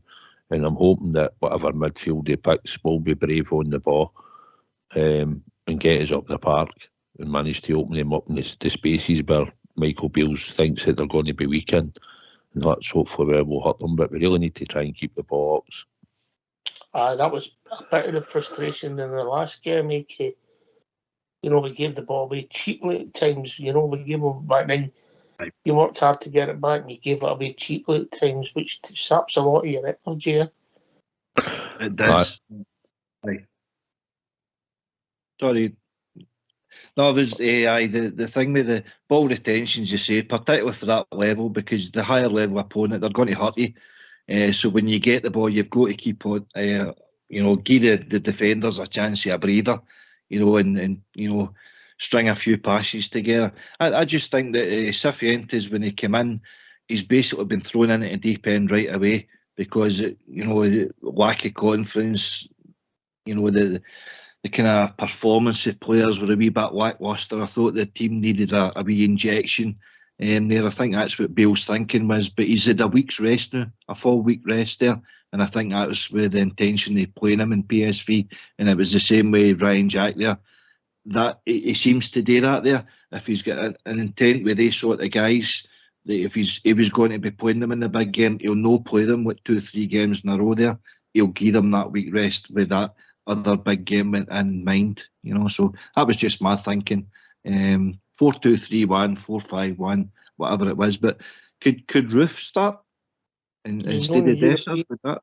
Would that be a? Was he no in the squad? You want to tell him? Or not tell him? Oh, you better tell him. Oh my God, this is. I'm having more tonight. You're having more than a mare. Right, Billy, come on in. I think they'll be shouting no more. Oh dear. You've learned a valuable lesson tonight, haven't you? I don't go on holiday. Oh. Evening, how we doing? Evening, David. Aye, I was trying to get through there, but I see that he's blocking me again. I've been trying, mate. I gave Fox strict instructions. I'll have words with him after the show. How you doing, guys? Aye, great. It's marvellous to hear a great bunch of bears that are happy, and so long may it continue. Regards, I think we've sort of dissected Saturdays. I think we're a wee bit slack in the second half, but the third goal just didn't turn up. But what I was going to ask you is that Bale was criticised a lot in the first game against PSV about how we sort of set up and how we played it. Do you reckon, obviously I know Suicide was talking about they were expecting a wee bit more, go and get them because it was their home game. Do you think he'll play that same type of start the game in Wednesday with that type of formation? We just started discussing that, and you come Southside. Aye, Davey, I don't see it changing, to be honest. I'd like to think that the players will not sit as deep as I said earlier, because they'll come on to you if they're at home. They're going to want to attack us, and they'll probably feel like their final ball last week. I mean, if you look at the game, we didn't threaten them much in the first half, and they've looked at that, and they were dominant on the ball. Aye, it might have been Michael Beale's plan, but we got a wee bit adventurous once, and we nearly got a goal for it, and then we got a goal for it when we got the goal just before half time. But I think we've got to look to try and keep the ball, Davey, when we can.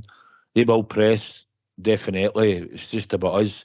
We've seen the training videos. They all seem to be quite good doing this wee passing drills and that. But you've got to be able to do it on the park when it matters. And I think we need to get players to be brave and try and either take the free kick for it and let us then get up the park, or just start to try and pass the ball and take the sting out of the game at times.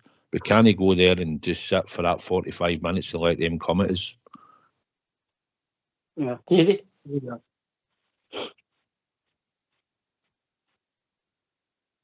Davey? Aye, yeah, sorry.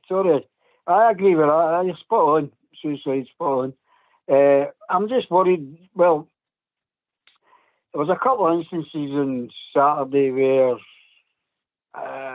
we looked a wee bit vulnerable, but we've been like that since the start of the season. But I think if we come out too much, we could maybe not get, we know that not get the start that we're looking for. If we can keep them out what a lot of teams try to do at Ibrox and frustrate them, I think they'll start maybe getting on the panic button, because then they'll start saying, we've got to get through here, because they've got themselves through the new. So that could be a big advantage to us. Great point you make, David. The first time ever that the pendulum swings and the pressure starts going on to them. AK, if it's still nothing each, 75 minutes at home, sometimes being at home can work against you, yeah? Mm-hmm. Aye, it's a big pressure game. There have been plenty of quotes coming out for them, a wee bit disrespectful, a lot of them, considering the kind of history between the two clubs and the games, about the way they went. They know that we've been there and we're no fear to go out and beat them out there, but they've got themselves really, really hot favourites. They don't rate us as a football club, football team. They don't rate our style of football. They're quick to diminish everything about us, but it's up to our players' character to use that as a motivation, to dig in there and to keep us one. It's important with unity in the team, keep us one. So we've got to believe in each other, we've got to believe in the game plan, and we've got to believe we can get through, because there are thousands of bears spending good money to go out there and support the guys in the first place. So I think you're right, though. I think if the longer the game goes, the more kind of edgy it could become in the stands. If we score, they want to, at least score 1, 2. We score 2.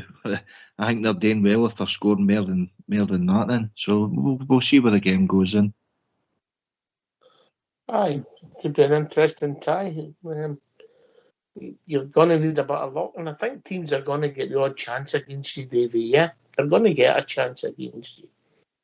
Oh, definitely. It's up to us to deal with that. It's I think now, generally listening to everybody's comments, that I think everybody can see that we are going and heading in the right direction here. I know a wee bit despondent after the Kilmarnock game, but I said at the time, it's too early to judge. Even at the new, it's still premature, but you can see where it's going to get together, and that's encouraging. And the man came up, they've gone the opposite way, which is encouraging as well.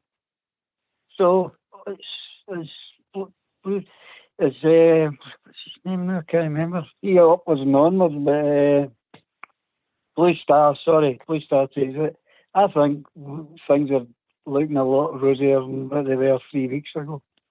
No, the teams, you can see it in together.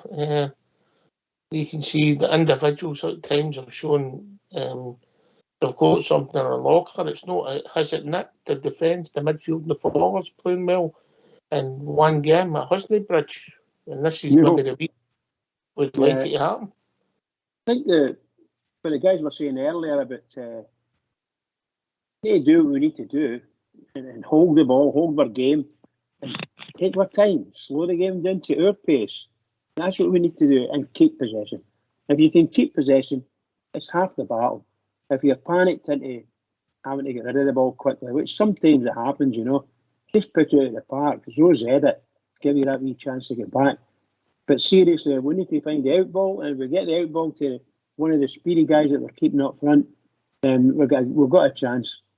That team, when they played us, their football was about how they play. It was like training ground stuff. They're passing the ball 50 yards here, 40 yards here, and you better control that ball. Otherwise, you're not getting a pint or whatever, or it'll cost you pints. That's again. And yes, they're not nice to us at all, not a bit. But then maybe we just don't understand them. Maybe that's them just winding us up, or trying to wind us up. Personally speaking, we've beaten them before, and we can do it again. Aye, must not reason. I mean, never beat us at Ibrox, The thing is, when you read some of the reports, you think we'd lost 5-0 Southside. I know. The thing is that I was thinking about was we've spent the most of our money on 2 strikers, right? We've got Dessers and Danilo. We've also plucked decent money for Lammers. You've got Cantwell and Raskin, who showed it to the tail end of last season in a team that Michael Beale couldn't add these type of players to, they were doing well. And we also headhunted Cifuentes. And we've got this massive game coming up on Wednesday night, and we've got another big game against them on Sunday. Surely that should be the nucleus of our team. You would think they would be starting Ox, but as we've alluded to, we don't even think Danilo will start. I don't think Lammers will be in the team. And you would think probably Cifuentes would be in the team. But these players that we've signed, that he headhunted, that he told us, and we're going into this massive game on Wednesday night, and all of them will not take that park, I don't believe, to start. No, I agree with you. I don't think we'll have a situation where Cifuentes, Lammers, Dessers and Danilo are lost start in the next two games. I don't see it personally. Do you, AK? Just to let you know, 83% of the poll think that the Raskin will start. AK. No bother. That doesn't surprise me. I went against the grain all night, so I might as well continue. No, I think you're right. And that was my kind of question earlier. Why did we pay that sort of money for a striker that he's no starting, or he's starting out of position? It kind of is mystifying a wee bit, that the likes of Roof's getting a start ahead of him. Danilo is no lone striker, but I think we've seen that already, eh? Well, why is he buying him then for that sort of money? Surely he's got to change his formation to suit that type of player then. Give time, and you might see us playing with maybe particular Ibrox in certain games. You might see more forward players playing, yeah. Do you really think he'll do that? Because he said that last year with Morelos and who was it? Jolak. He says I could play the two of them, and he never did. So I don't think he's got an intention of changing his formation. You know the difference with these players, mate? What's that? He signed them. That's true. Always different. It's on the manager feed then, isn't it? Yep. I know, I agree with you. Exactly. I agree with you. Aye. Interesting to see how it pans out. Well, I'm not saying they're going to be successes. Only time will tell. But let's just Gilbert Jets. Things are going in the right direction. Let the manager, use him when he thinks is correct. I think Danilo will take part in both games coming up. Maybe time. You never know who's going to be the hero, do you, David? Definitely. It's up for grabs now. They all know what they've got to do. And the squad looks great. I mean, you just looked at the bench, and we didn't have anything like that at this time, the start of last season. So it's all good brownie points pointing in the right direction. I'd just like to make a wee point about, this is only my opinion, about Wednesday. I know Wednesday's a massive, big game to everybody concerned with Ibrox, and it is to the club as well, but we've got a free hit here. This is obviously we've been marvellous. We've got a parachute down if it doesn't work out. Now, I'm not saying it's irrelevant, but I want to win next Sunday. That's the game that I want to win, because if it doesn't go right on Wednesday, we're still in Europe. The big game to me is getting that Mankey mob and doing them good. That's that's the league. That's going to be more important to us this year, definitely. That's only my opinion, guys. Oh, I don't think you'll be alone on that. Maybe we'll have a poll on that tomorrow. That would make a good poll, Southside, wouldn't it? Aye. But Davey, the prestige is always Europe, innit? And you want to be at the Premier Tournament. It puts you right on the map. And let's not be kidded for our efforts in the Europa Leagues for the last number of seasons. It's got the coefficient up in Scotland. Nobody else has contributed to it very often, and it's just that we never managed to win the leagues when we probably had the chance to do it. But at the end of the day, beating them always is what counts, Don't let's be kidded by that. And that's an important, massive, important game on Sunday, Davey, and I'd like to think that we'll be good enough and strong enough, and they'll be right up for that one, because they're not going through a good spell, and you can't predict them, Davey, but we're at home and we've got to take the Thunder to them. No, I mean, we've got to get stuck right into them for a start, because their defence is rotten and so is our goalkeeper. Can I ask you a wee question as well? Do you feel that this has just come a bit early, the Champions League for us, with the rebuild? Do you think that's a bit, it's came too soon to look for, expectations? I do anyway. I just think we are a wee bit behind at that level. But as Oak says, it's on the night, this is a one-up thing. But I just feel that with the trying to get the squad together, it's just came a bit too soon for us. I think that you find that in modern day football, the PSV have brought players in. I mean, they started a guy last Tuesday, they'd only signed for them on the Monday. So I think every team's in a bit of transition before the transfer window shuts. It's just modern football, you've got to deal with it. It is, pal, but the only way you avoid these qualifiers is by actually winning the league. It's as simple as that. If you fail to win the league, then you have to go through these qualifiers. So you know what's in front of you. You know what the targets is. So you try and you strengthen your squad to adapt to these things. So it's up to the mindset, the manager and the players just to go on with it. You can't afford to fall back and feel sorry for yourself, and you've got to take one game at a time. So it's to our own doing, David. But I know where you're coming from, pal. But I'm with you though. I think Sunday's a far bigger game for us. No financially, the rewards on Wednesday's bigger financially, but certainly the mindset of the players is bigger on Sunday for me going forward as the season progresses. I will maybe have a poll on that tomorrow and get how the people are feeling. But momentum's a big thing in football. It's how you maybe go into this international break. I get all that. Some people would say the fixtures have been contrived. How, I think 2 seasons ago the first Old Firm game wasn't to the 10th game or something. But it's funny how the fixtures have worked to all Southside. Supercomputer in it. I always have a wee look round about it to see who we get, if we get so far in Europe, what your next fixture is. So it was interesting. It just so happens to be them. You could take all that out in one fell swoop, couldn't you? You could have the fixtures drawn 1 to 12, and the new team gets number 12, and the rest of the league, or if 2 teams come up, they get 11 and 12, and the fixtures are done accordingly, and they'll be played the same every year. There you go. There's a computer finish. Is that you making sure it's nice and clean? I'm just saying that. There you go. Bang, done. Fixtures done. Bang. I mean, it's a slightly different from what happens now. One at the start of the season, one plays 12, and you say the new team gets a new promoted team. If that's what you do, that's what you do, and it's the same every season. I don't know what you think, AK. What do you think, David? Sporting integrity. Yeah. Well, transparency. Yep. Nothing swept under the carpet with me, mate.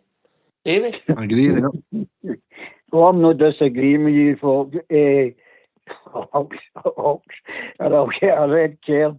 No, I agree with you. You're spot on. The only reason why I was making that point is that when people are saying, they brought in when you were saying they brought in a player, 1 player, 2 players, we brought in 8 players. That's a whole team, nearly. So the expectations it's on them as well. When you put that jersey on and you run out with 50,000, 8 different players are going to react differently, and everybody's he's a dud. That's not right. We shouldn't be saying these things either. It's time it'll all tell. But we've turned the corner as far as I'm concerned, and it's starting to look the part. So let the jigsaw start taking its place. Some of the pieces have went together. I don't know if we've done the edge yet, but there is blue shoot Southside. Davey, I know what you're getting at, right? And we wanted change, and we had to get players in early. there's always going to be an expectation when you come to the club. He brought these players to the club because he expects them to do what he's seen and how he's going to fit them into the jigsaw. I get it's early, but the job needs to get completed, you know, and they've got to stand up and be counted and show themselves on Wednesday night. That's just fact, you know, and if we don't get there, it will be a downer for them because they've came and they all want to go into this Champions League. But you've got a big game and 3 days later, 4 days later, what it'll be, and you get on with it. And if we put the marker down to them on the Sunday, the league is the bread and butter, and it's time we started to get that back. So that's the target this year. European football is the gravy, Davy. But let's not be kidding. We'd like to be in there. Come Wednesday night, we want to be in it. But should it not happen, then so be it. But we brought these players with an expectation level that they're going to produce for Glasgow Rangers earlier in the season. So the big games come thick and fast, Davy, and unfortunately for them right now, they've got a big game on Wednesday and a big game on Sunday, like there is most weeks, even if it is Ross County away.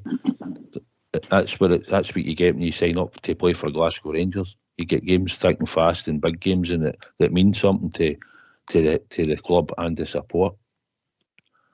Bridgeman. Well said. Can you come, Bridge? Oh, well, what can I say? I can't even find the words to say anymore about what's going to happen in the team and things like that. Obviously, the most important game for me is the next game, as always.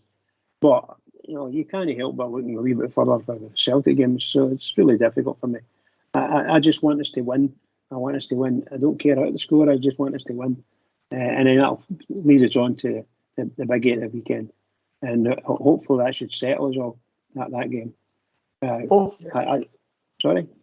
Both two Bridgemans, the next two games, I'd be delighted, absolutely delighted. Yeah, as far as I'm concerned, that's what.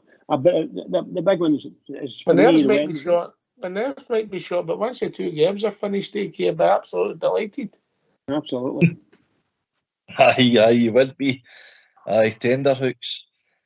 See, I'll put it to you. I know the show's kind of closing now, but see, as the season progresses, mentally last year, do you think it actually affected us going forward domestically with the beatings that we took in Europe? Would you rather we dropped into the Europa, you know, to enhance our chances of success domestically? Well, for me, there was a few circumstances. The injuries ravaged the centre halves particularly. I think the manager had lost the dressing room for the start of the season. It became apparent, and that's how he went so quickly. I mean, if you look at it, what he'd done, he'd won the cup and got to the final European trophy. If he hadn't lost the dressing room, I think he'd have got more time. So that happened quite quickly and all unravelled in front of our eyes. It was bizarre, really. I mean, you think of who we were trying to play, these teams. I mean, a team that had just won the Champions League, and people would argue they were one of the best teams in it last year, Napoli. And they were a pot 3 team in the group. So, I think mentally scarred, but I think injuries had a big part to play in it and the circumstances, Southside. Aye, I think the squad we've got now, Alex, compared to last year, competing in it, Napoli were a good football team. They had a good manager. They had some really good players. We didn't have the greatest squad at that time in defence and that. We were with injuries. Liverpool apart at Ibrox. Salah done that in that 9 minutes, and it's probably a bit of a freak result at the end of it, but we've seen them score goals like that in the Premiership. They were up against Liverpool and they were a good team.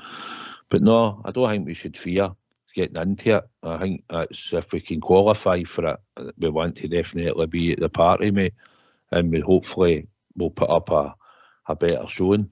So I go for getting into it, Alex. I'm no fearing about who we get. We'll be a pot 3 team and you'll be a pot 4 team, and you're going to get 2 decent teams usually. So we just need to take our chances, mate. It's your thinking, Aki. I can see where you're coming from. I mean, the club, we want to be there. We want to be in amongst the big boys because it's a sign that we're doing really well off and on the park. You know, and it is the supporters of, you know, we've played in the lower leagues. We've accepted where we've got to. But getting the big Champions League nights back at Ibrox is where we all strive to be as a club. So I can accept that's where we want to go to.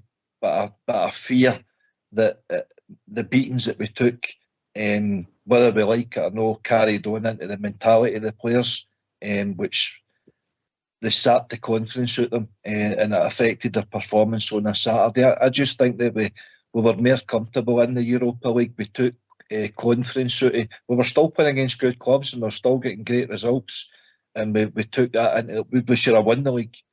There's no doubt about that when we got to Seville. But I just think it was detrimental in our efforts to win domestic success. But that's just my feelings on it. I was just interested in your own thoughts and feelings on it. That was all. Nothing to do with the manager losing the dressing room. Well, that's obviously a factor, but the players are a contributing factor as well. But I think we've been joined by Mitchell. Evening, Mitchell. Hey, mate, how we going? Mitchell, we're going to have to get you a cloak for your Christmas, mate. More than welcome. You've got 5 minutes to make your points, mate. Carry on. Yeah, a really good win at the weekend. You know, I spoke about how important a response after European football is and how difficult it is, and I thought Rangers executed another great game plan put out by Michael Beale. Roof's set piece, a beautiful ball in by Borna Barisic, and then a simply stunning goal by James Tavernier. It's just unbelievable. Some of these goals he's scoring, so it just makes up for some of those defensive mishaps he has at times. The boy can strike a ball for everything. I think he's probably more of an attacking mid than he is a right back at times, but really, really good performance, because sometimes coming back, doesn't matter the opponent, it's always difficult to get 3 points after playing in European football. But Rangers have done it that many times now, they make it look easy. And, you know, there were a few good chances. Dessers missed one in the first half, but no, overall, it was a complete performance in my opinion. That's a great point, Mitchell makes. How did the rest of the Scottish teams go on at the weekend that are in Europe's south side? Did they all win? No, they didn't. They did not. Did any of them win? No. I don't think any of the teams that are actually. I don't think any of the teams actually in Europe won, did they? That team up the road. You're right, Aberdeen, Hibs and Hearts. Yep. You forgot about the other team and listen to the question, AK. Please listen. The teams in Europe. You forgot the team that you like. Like that one. The team that you the team that I like are in Europe. Just out of curiosity, how did you go on with this last man standing at the weekend, AK? Peace, Scooter, I'm out. And the team that you play, what kind of strip did they play in? Oh, God. The blue and white hoops. Hoops. He took a team that plays in hoops, Southside. Oh, dearie. See, I went for the old Airdrie. Easy as that. Did they have a sash in their jersey? Yes. Right, okay. Mitchell. No dime. Mitchell, great to hear from you. Great point you make, mate. But going to come in earlier. I know. I mean, just lastly as well, I did also say the other day, you know, after the other team that we don't particularly like, I said that when they got beat to Kilmarnock, that, you know, because still things were frosty with Brendan Rodgers, you know, it could always turn the other way. And I think that point that I made, I do believe that there's some signs of that already happening. I mean, if they can't beat St Johnstone at home, you know, I can only imagine that there's going to be fans that are going to start getting on the backs quite quickly. And they've not seen that side yet, a lot of those players. So it's going to be very interesting these next few weeks how it all plays out. And if Rangers can just make that Champions League, it'd just give everyone another boost. And we've got something else to be competing in then. But I think we've got a really good season ahead of us, and as long as we keep believing in what Michael Beale's trying to achieve, we stick to the systems, and I'm very sure that Rangers will be very successful this season. And as I always say, we are the people. I'd like Southside answer you before we wrap up. Southside. Aye, Mitchell. I think, listen, we can see an improvement in our team. It's always good if them across the city drop points, and it helps us. I said at the start, they'll never go undefeated the whole season or anything like that this year, and they will drop points more than I think people think they could.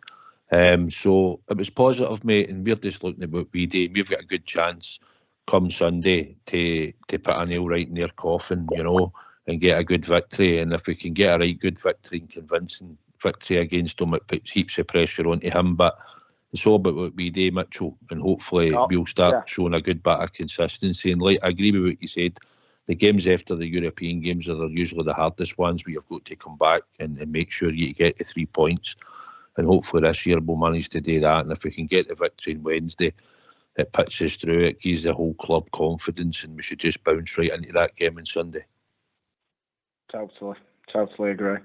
I think if we can just keep pushing, and it's there's no harder game to come back to really after the game against PSV. But this squad's got more than enough quality within it to come back and go again and beat the other team. Cheers, Mitchell. Thank you. Great to hear from you, but come in earlier. Oh, Davey, last word, quickly. Yeah, thanks for having my call, guys. It's always great to be on the best show in town, and God bless the Glasgow Rangers. Good night, guys. Good night, Davey. Have a nice Christmas. AK. Thanks for the roast of AK tonight, boys. Appreciated that. Till the next time. Some people would say it was self-inflicted, AK. Some people would say it was self-inflicted. Totally. Southside. Aye, it was good to bomb yourself and the legend, the Bridgeman, and obviously the trialist tonight. I'm sure that'll be reviewed in the morning. But no, it was good to have Alex back again. I thoroughly enjoyed the show, mate. Nice conversation. 2 massive games coming up, so looking forward to it. And let's just get this job done, Rangers. Nothing to fear going across there, and nothing to fear on Sunday, mate. So thanks for having us. Cheers, bro. Bridgeman. Well, we're going to say obviously had a fantastic night. Thoroughly enjoyed the conversations, and of course, thank you to yourself and the techie team in the background, and of course to Southside and Alec Kelly. Fantastic. I've thoroughly enjoyed it. Can I just say to all the Rangers fans all over the world, particularly Rangers fans on here on Rangers Radio, huge game coming up for Rangers on Wednesday night. Everybody keep their thoughts on them, and obviously we want to keep supporting them forever. So everybody keep it going for the Rangers, because the Rangers need us, and they need us on Wednesday. Keep it going. Yeah. Thanks to Davey and Mitchell for joining us tonight. Davey Mitchell, there's a blast for pass. Oh, Davey Mitchell for joining us. Thanks to AK, Southside and Bridgeman for doing the show. Fox and Old School Blue for doing the technicals. This has been Rangers Radio. We'll be back tomorrow night between 8 and 10 talking about all things Rangers. Take it away, Old School Blue.